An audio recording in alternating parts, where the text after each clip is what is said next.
என்ன மக்களே, நம்ம தமிழ் வாழ்க்கையில இப்படி ஒரு பெரிய புயல் அடிக்கும்னு நீங்க நினைச்சீங்களா? சேது கல்யாண மேடையில உட்கார்ந்து இருக்கும்போது அப்படி என்னத்தான் நடந்துச்சு தெரியுமா? கதையோட ஆரம்பத்துலயே நம்ம தமிழ் ரொம்ப கஷ்டப்பட்டு தனியா அந்த கல்யாண மேடையில நின்னு ஆதரவு இல்லாம அழுதுட்டு இருக்கற ஒரு சோகமான காட்சிய பாக்குறோம். என்ன பண்றதுன்னு புரியாம அவ ரொம்ப இமோஷனலா தவிக்கிறா. இன்னொரு பக்கம் சேதுவ கட்டாயப்படுத்தி ஐஸ்வர்யா கூட கல்யாணம் பண்ணி வைக்க ஒரு பெரிய சதி நடக்குது. ராஜங்கம் தான் இந்த குடும்பத்துல எல்லா முடிவுகளையும் எடுக்கிறவர். அவர் சொல்றத மீற முடியாம எல்லாரும் இருக்காங்க. ராஜங்கம் குடும்பத்துல இருக்கற பெரியவங்க, முக்கியமா அந்த மோகனா மற்றும் ஈஸ்வரி எல்லாரும் சேர்ந்து சேதுக்கு வேற துணி எல்லாம் மாத்தி மணமேடையில உட்கார வைக்கிறாங்க. சேது மனசு முழுக்க நம்ம தமிழ் இருந்தாலும் அவன் குடும்ப நெருக்கடிக்கும் அவனோட கோபத்துக்கும் ஆளாகி ஒன்னும் பண்ண முடியாம தவிச்சிட்டு இருக்கான்.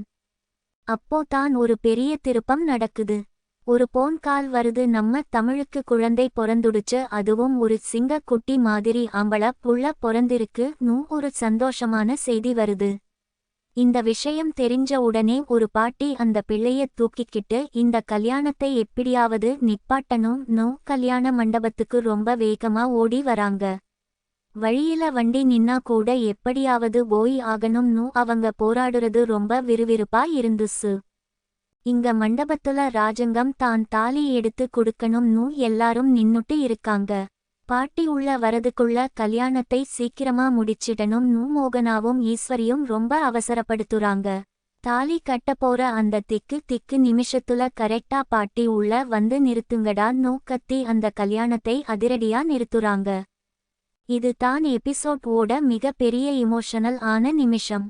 பாட்டி சேதுவ பார்த்து, உன் பொண்டாட்டி தமிழ் உனக்காக கல்யாண பரிசு அனுப்பி இருக்கான்னு சொல்லி குழந்தைய காட்டுறாங்க. அங்க தான் ஒரு பெரிய ட்விஸ்ட் வெளியே வருது. தமிழுக்கு பிறந்தது ஒரே ஒரு குழந்தை இல்ல, ரெட்ட குழந்தைங்க. ஒரு ஆம்பள புள்ள, இன்னொரு பொம்பள புள்ளன்னு பாட்டி அதிரடியா சொல்றாங்க. சேதுக்கு கண்ணீரே வந்துடுச்சு. ஏன் தெரியுமா? சேதுவோட அம்மா முன்னாடி அவன் கனவுல வந்து நானே உனக்கு மகளா பொறப்பேன்னு சொன்ன மாதிரியே அவன் அம்மா அவனுக்கு மகளா மறுபடியும் பொறந்துட்டாங்க. இத கேட்ட உடனே சேது ரொம்ப இமோஷனல் ஆகி அந்த குழந்தைகளை பார்த்து உருகுறது நம்ம கண்களையே கலங்க வச்சிடுச்சு. நம்ம தமிழ் அவனோட ஆசைய இவ்வளோ அழகா நிறைவேற்றி இருக்கான்னு நினைக்கும்போது ரொம்ப நெகிழ்ச்சியா இருக்கு. இப்படி ஒரு பெரிய சந்தோஷத்தோடவும் ராஜங்கம், மோகனா, ஈஸ்வரி எல்லாருக்கும் ஒரு பெரிய நெத்தியடி கிடைச்ச மாதிரியும் இந்த திருப்பங்களோட இன்னைக்கு எபிசோட் முடிஞ்சிருக்கு. நாளைக்கு என்ன நடக்கும்னு நினைக்கிறீங்க? கண்டிப்பா சேது இந்த ஐஸ்வர்யா கல்யாணத்தை அசால்ட்டா தூக்கி போட்டுட்டு நம்ம தமிழ் மற்றும் ரெட்ட குழந்தைகளா பார்க்க மருத்துவமனைக்கு ஓட்டிடுவான். ராஜங்கம் மற்றும் மோகனா இந்த குழந்தைகளை உடனே ஏத்துப்பாங்களா இல்லையான்னு ஒரு பெரிய குடும்ப பிரச்சனை வெடிக்கும்.